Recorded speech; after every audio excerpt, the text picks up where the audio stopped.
Pandesara Bamroli road પર ડોક્ટરના prescription વગર નશાકારક સિરપનું વેચાણ કરતા મેડિકલ સ્ટોર ઉપર ફૂડ એન્ડ ડ્રગ્સ વિભાગને સાથે રાખી એસઓજી પોલીસે દરોડો પાડ્યો હતો. પોલીસે મેડિકલ સ્ટોરમાંથી સિરપની 53 બોટલ કબજે કરી કાયદેસરની કાર્યવાહી હાથ ધરી હતી. સુરત પોલીસ કમિશનર અનુપમસિંહ ગેહલોતના ધ્યાને આવ્યું હતું કે સુરત શહેર વિસ્તારમાં ચાલતા કેટલાક મેડિકલ સ્ટોર ઉપરથી ડોક્ટરના પ્રિસ્ક્રિપ્શન વગર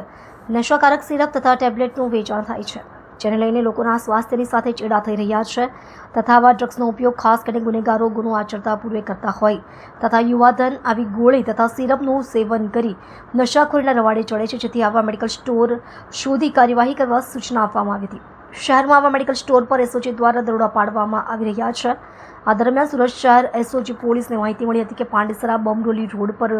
ગીતાનગરમાં આવેલા શિવનગર મેડિકલ સ્ટોરમાં ડોક્ટરના પ્રિસ્ક્રિપ્શન વગર નશાકારક સિરપનું વેચાણ થઈ રહ્યું છે, જેથી એસઓજી પોલીસે ફૂડ એન્ડ ડ્રગ્સ વિભાગને સાથે રાખી ડમી ગ્રાહક મોકલ્યો હતો, જેમાં મેડિકલ સ્ટોરના સંચાલક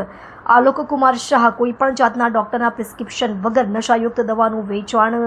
પોતાના મેડિકલ સ્ટોર પરથી કર્યું હતું, જેથી એસઓજી પોલીસના એસઆઈ ચલુભાઈ મગનભાઈ તથા head constable Ramjibhai food and drugs વિભાગને સાથે રાખી મેડિકલ સ્ટોરમાં દરોડો પાડ્યો હતો અને ત્યાંથી નશો કરવામાં ઉપયોગમાં લેવાતી પ્રિસ્ક્રિપ્શન વગર વેચાણ કરાતી સિરપની 53 બોટલો કબજે કરી હતી.